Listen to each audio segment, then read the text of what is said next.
상대적으로 공천 파열음이 컸던 곳은 민주당이죠. 그 기간 동안 국민의힘의 지지율은 상승세를 탔습니다.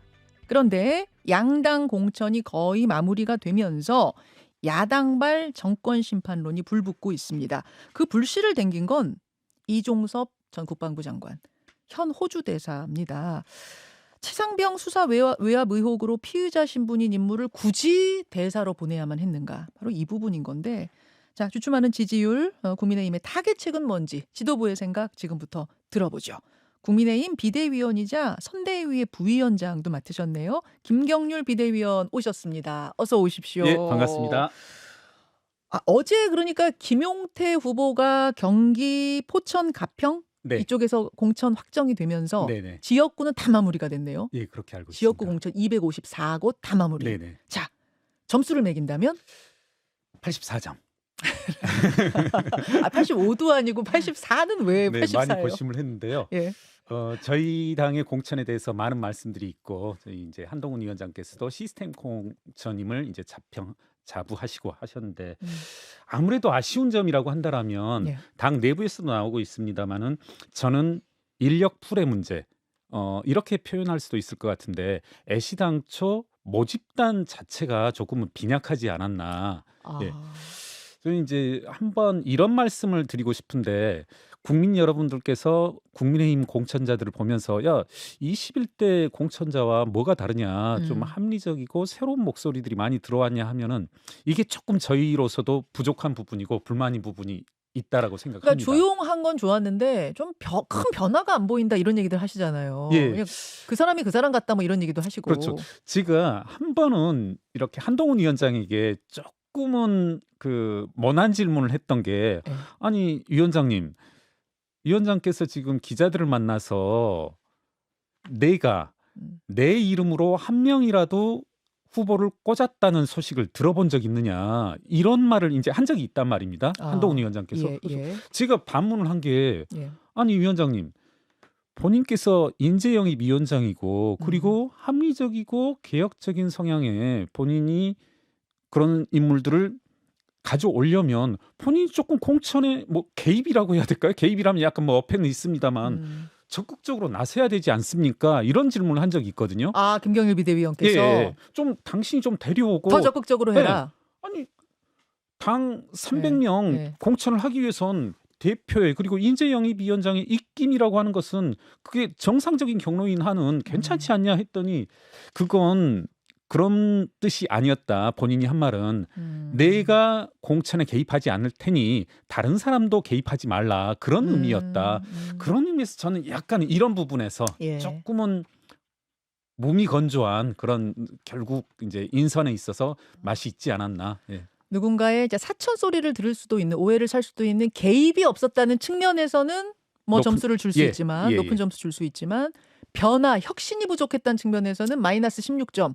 그래서 저는 그렇게 84점. 봅니다. 예.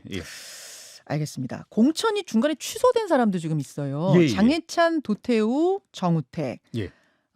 도태우 후보 같은 경우에는 지금 무소속 출마를 공표했고, 그렇습니다. 예. 장해찬 후보는 오늘 기자회견을 연다고 하는데, 예. 혹시 무소속 출마할 가능성도 있나요?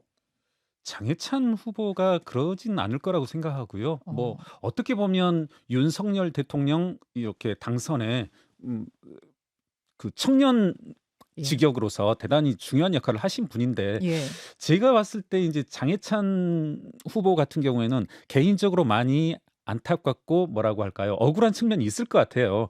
뭐 저도 20대 때를 돌이켜 본다라면 친구들과 어울려서 오만 장난도 하고 뭐 심한 말도 하고 자신들 내부에서 10년 전, 20년 전이라면 우리가 온라인 환경이 지금 같지는 않았을 거라고 생각하거든요. 조금은 그때의 치기로 조금은 심한 말씀을 하실 수 있다라고 생각하는데, 다만 지금 시점에서 중대한 선거를 앞두고서는 본인이 좀 억울하시더라도 조금 받아들일 필요가 있지 않나. 사실은 장해찬 후보 같은 경우에는 지금 말씀하신 것처럼 윤 대통령의 대표적인 청년 참모기 때문에 그냥 넘어가지 않겠느냐라는 전망이 우세했는데, 생각보다 빠르게 공천 취소 결단이 내려진, 결정이 내려진 이유는 뭔가요?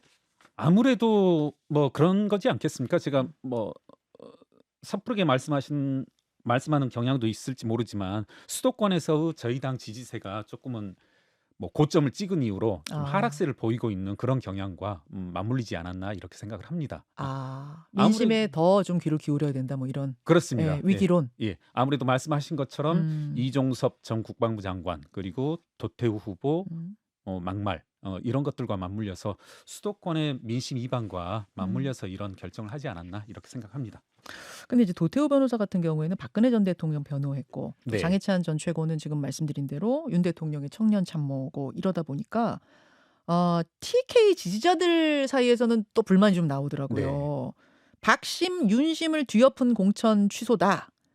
우왕좌왕, 호떡 뒤집기 같은 공천이냐? 뭐 홍준표 시장도 비판을 좀 하신 것 같고 네. 어떻게 생각하세요? 그래서 이제 뭐 일부 언론들에서는 김경률이 이와 같은 발언을 했다 이렇게 해서 상당히 구체적인 내용까지 비공개 회의 내용을 말씀하시던데 제가 그 내용들을 한번 다시 말씀드리면 예. 제가 어떤 말씀을 드렸냐면 예. 그 비대위 회의석상에서 우리 당이 다양한 목소리를 포용하려고 하는 이상 5.18에 대한 북한 개입 이런 거 얘기할 수 있다. 전 충분히 할 수 있다. 다만 근거를 가져와라. 이런 말씀을 했거든요. 그래서 제가 주목했던 부분은 이겁니다. 도태우 후보의 소위 첫 번째 입장문 혹은 이제 사과문에 어떤 예. 내용이 있냐면 오해의 소지가 있을 수 있으니까 그분이 썼던 내용 그대로 한번 말씀드려 볼게요. 네. 5.18 민주화 운동 당시 북한의 왜곡 방송, 조총련의 활동 등 북한의 개입 시도에 대해 위원회가 철저히 조사해 주실 것을 요청한 것이었다. 이런 말씀을 하셨는데요.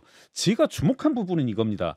이분께서 5.18에 대한 북한 개입의 근거로 삼는 부분이 북한의 왜곡 방송과 조총련의 활동이라는데 전 무슨 생각이 들었냐면 한번 우리 생각해 보면 예. 뭐 일부에서 반 이명박 시위, 반 박근혜 시위, 반 윤석열 시위를 하게 되면 북한과 조총련은 어떻게 보면 항상 찬동하시는 분들이거든요. 그러면 이 경우에 반 윤석열 시위, 반 박근혜 시위의 배후에는 북한이 있다고 해야 되느냐. 저 좀 뭐 또 일부 언론에 나왔는데 제가 그런 비유도 했어요. 한화 이글스가 작년에 9위가 났는데 네. 한화 이글스의 이와 같은 성적 하락의 책임에 하나를 응원한 일반 팬들도 책임을 져야 하느냐 이런 말씀을 했거든요. 이건 전적으로 색깔론이다. 정리하자면 얼마든지 우리 당의 다채로운 목소리에 일조한 한은 북한의 5.18 개입설 제기할 수 있다. 다만 근거를 가져와라. 근거가 있으면 모르지만 근거 없이 하면은 그건 받아들일 수가 없다. 그렇죠. 이 말씀이신 그리고 그 얘기를 하셨다는 얘기군요. 한동훈 위원장이 일관되게 인천시의회 의장 건에서도 알 수 있듯이 5.18에 대한 근거 없는 낭설 이런 것들은 우리 당의 알겠습니다. 진로와 관련해서 굉장히 단호한 입장이었단 말입니다. 근거 없는 낭설, 근거 없는 색깔론에 대해서는 확실한 입장을 당이 보여줄 수밖에 없었고 네. 그 호떡 뒤집듯이 한 게 아니다. 지금 그 말씀을. 예, 그렇습니다. 네. 근데 막말 이슈가 한 두어 가지가 더 남아 있어요. 한 사람은 총선 후보고 한 사람은 대통령실 인사입니다. 네. 앞서 연구소에서도 저희가 소개했듯이 우선 대통령실 인사 황상무 시민사회 수석. 네. 출입 기자들과의 식사 자리에서 한 말이에요. MBC 잘 들어라. 1988년에 한 기자가 허벅지에 칼 2방 찔렸다. 군사문화 비판하는 거 썼다가 이거 어떻게 보세요? 저도 뭐 기함한다고 하나요? 정말 놀랐습니다. 정말 우리나라 뭐 민주주의의 역사 혹은 언론사에 있어서 대단한 오점이지 않습니까? 예. 그와 같은 흑역사를 거론하면서 일종의 겁박하는 행위지 않습니까? 그래서 저는 대단히 부적절하다. 이분은 공직자로서 해선 안 될 말을 한 것이고 이 부분에 있어서만큼 전 한동훈 위원장의 입장과 동일합니다. 본인 스스로 좀 이것은 대통령실이 어떤 결정을 내리기 이전에 예. 본인 스스로 거취를 분명하게 표명할 필요가 있다. 거취를 분명하게 표명하란 말을 조금 더 직접적으로 하자면 자진 사퇴하셔라. 그렇습니다. 예. 이분은 저는 공직자로서의 자세가 되어 있지 않다. 뭐 본인 스스로의 거취를 대통령실에 맡기겠다. 예. 뭐 반성하고 잘 하겠다. 이것은 국정에 너무나도 심대한 부담을 주기 때문에 본인 스스로 오늘이라도 당장 사퇴하는 게 올바른 길이다. 이렇게 생각합니다. 만약 지금 기류로는 뭐 사퇴 기류는 아닌 것 같은데 그런 것 같더라고요. 그쵸? 본인 스스로의. 예. 가면 갈수록 그러면 이거는 당에도 부담이고 대통령실에도 부담이고 이거 계속 가면 대통령실 사과까지 나와야 될 상황이라고 저는 보세요? 그렇습니다. 이게 어떻게 수그러들 수 있겠습니까? 일이 점점 커지든지 하지. 뭐 언론인으로서 음흠. 전직 언론인으로서 그리고 현재 국정에 막대한 역할을 맡고 있는 분으로서 해서는 안 될 발언이고 예. 공직자로서의 자세가 되어 있지 않다. 저는 이렇게 봅니다. 한동훈 위원장도 똑같이 생각하시는 거예요? 그런 것 같습니다. 예, 저도. 그래요. 예. 또 한 사람은 그 대전 서구갑의 조수연 네. 후보인데 일본은 고양이, 조선은 생선. 생선 스스로 반성해야지 고양이 탓한다고 위안이 되겠나. 백성들은 봉건적 조선 지배받는 것보다 일제 강점기가 더 살기 좋았을 거라고 생각했을 수도 있다. 뭐 이런 발언을 이제 과거에 한 거예요. 예. 광복회 찾아가서 큰절 사죄도 하고 했더라고요. 당의 판단은 어떻습니까? 정말 오늘 어려운 질문만 해서 죄송해요. 오랜만에 나오셨는데. 뭐 항상 이런 뭐 난처한 질문도 답하는 게 정치인의 의무라고 생각합니다. 정말 좀 부끄럽고 뭐 이걸 어떻게 말씀을 드리겠습니까? 정말 뭐 드릴 말씀이 없고요. 제가 이 자리에서 뭐 청취자분들도 다 듣고 계시겠지만 다만 이 부분은 네. 조금은 뭐 이분이 공직에 몸담기 이전의 일이고 음. 저희 당 차원에서도 엄중 경고 이런 조처는 내려진 것으로 알고 있습니다. 조금은 이 부분만큼은 조금은 본인 스스로도 많이 사과하고 있는 만큼 이 정도로 받아들여 주셨으면 하는 이제 좀 저 역시도 국민 여러분께 좀 고개 숙이고 부탁드리는 바입니다.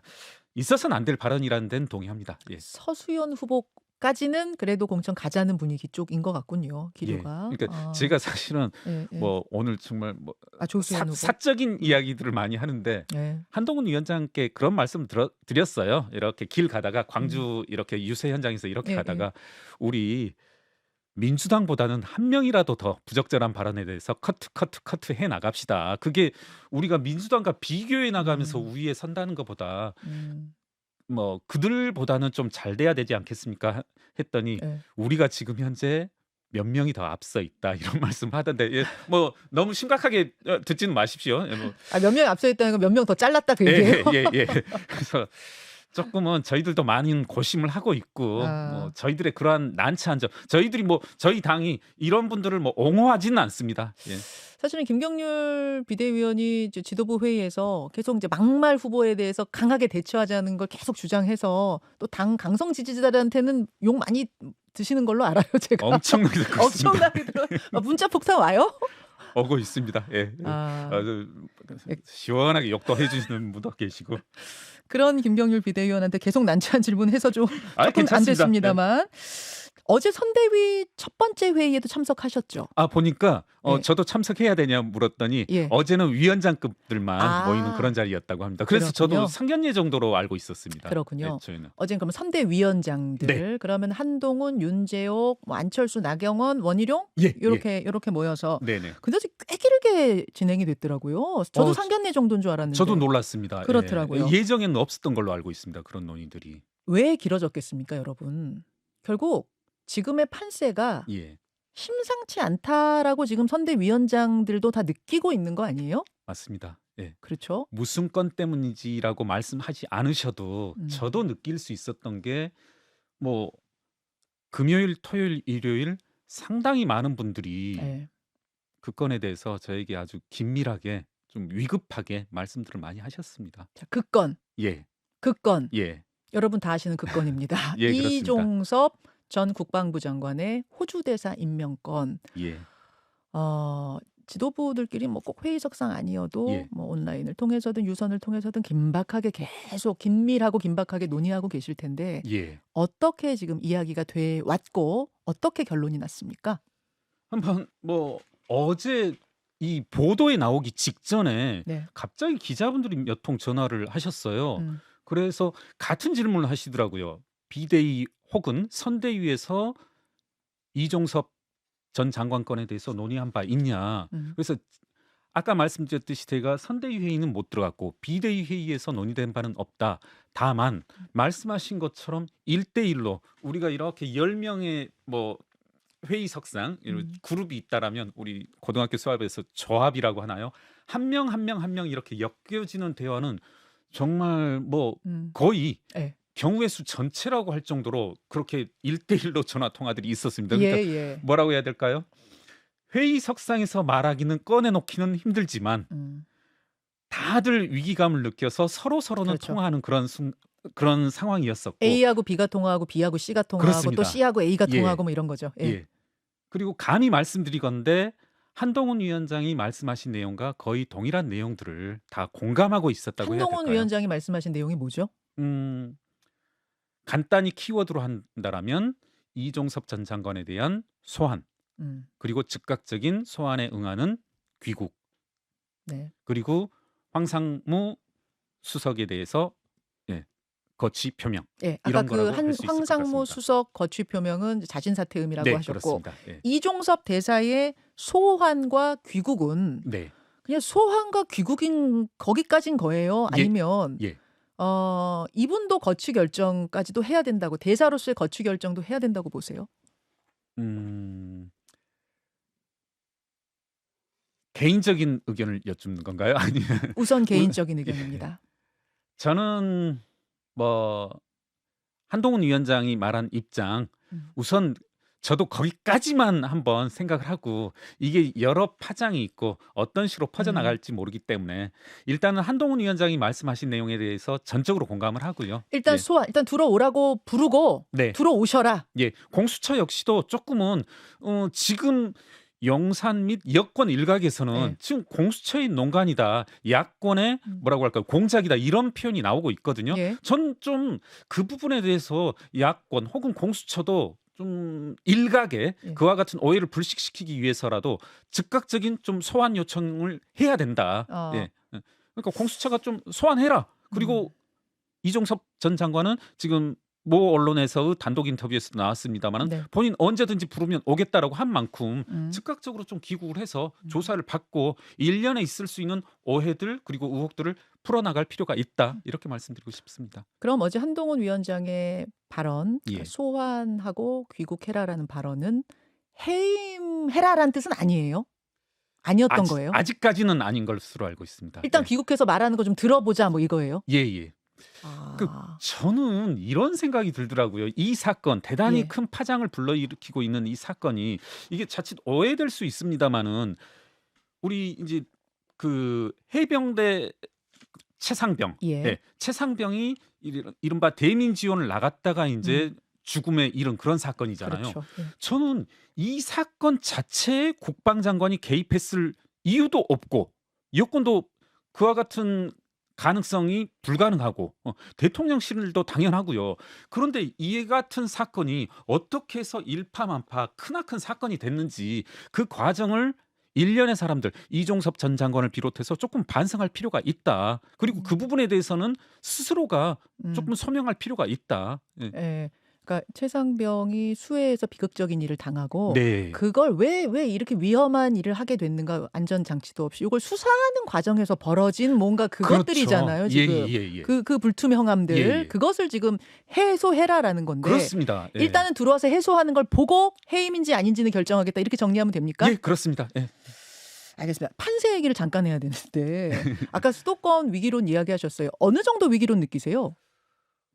저는 좀 대단히 심각한 상황이다. 그러니까 이게 저 혼자만 느끼는 게 아니라 당 구성원 전체 그리고 특히 수도권 출마자들 같은 경우에는 대단한 위기 의식을 느끼고 있는 것 같습니다. 대단한 위기 예. 의식이요. 그러니까 한동훈 위원장께서도 섣부르게 총선 네. 전망에 대해서 이야기하지 말라 이런 말씀을 하셨는데 네. 뭐 그와 같은 방침에 조금 제가 반기를 들어본다라면 저는 적어도 수도권 그중에서도 서울 같은 경우에 네. 21대 시절의 그런 당선자 인원 수와 크게 어긋나지 않을 것 같아.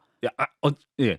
제 기억으로 8석이었어요. 예. 49석 중에 8석 했거든요. 예, 8석 플러스 알파 정도에 머무르지 않을까. 그런 만큼 좀 상당한 위기 의식들을 모두 다 공감하고 있는 것 같습니다. 그 정도면 참패라고 얘기했었는데 참패 정도의 우려까지 심각하게 드세요? 그렇습니다. 저는. 예. 그러니까 개인적으로는 뭐 이런 표현이 또 상대당을 자극하고 뭐 할 수도 있겠습니다만은 지금 이재명 그 민주당의 이재명 사당화 그리고 범죄 피의자가 아니겠죠. 이미 2심 선고까지 나온 조국 신당의 바람몰이 예. 이런 것들에 직면해서 예. 우리 당이 이토록까지 국민들에게 엄중한 판단을 받고 있는 이유가 뭘까? 그런 면에서 본다라면 제가 음. 모 인사에게 참 심정이 괴롭다. 저 역시도 음. 여의도 정치권에 발디딘 지 이제 석 달이 아직 안 네. 됐습니다마는 정말 이처럼 우리의 노력들이 국민들에게 음. 다가서려는 노력들이 국민들에게 정말 참혹한 판단을 받고 있는 것이 개인적으로는 참 괴롭다는 표현을 썼거든요. 그래서 결국은 뭐 그게 정권 심판론이 부각되면 국민의힘은 같이 내려갈 수밖에 없는 상황인 네, 건데 그렇습니다. 정권과의 어떤 선긋기, 분명하게 쓴소리할 건 쓴소리하고 이런 모습을 좀 보여야 된다고 보세요? 그렇습니다. 예. 저희들이 내야 할 목소리, 다양한 다채로운 목소리, 국민들의 음. 어떤 뭐 소수자들의 그런 목소리들을 더 다양하게 내야 된다라고 생각합니다. 민주당에선 153석 플러스 알파 얘기가 나왔어요. 예. 그 국민의힘에서는 어떻게 그럼 그 큰 판은 뭐 보십니까? 만약에 희망을 예. 말한다라면 200석, 250석 가져가고 싶죠. 희망은 예. 현실적으로는 전망은 좀 밝지 않다. 예. 그리고 다만 이 시점에서 선거를 20여일 앞둔 이 시점에서 저희들이 몇 석을 가져가고 싶다 그런 말씀은 국민들에게 뭐 바람직한 자세가 아닐 것 같고요. 특히 지금 같은 시점에선 음. 저희들은 남은 20여일 동안이라도 국민 네. 여러분의 마음을 얻기 위해서 최대의 노력을 다 하겠다. 그리고 노력뿐만 아니라 집권 여당인 만큼 20여일 동안 여러 가지 조처도 해야 될 필요가 있다. 이렇게 생각합니다. 여기까지 오늘 말씀 듣겠습니다. 김경률 비대위원 예, 고맙습니다.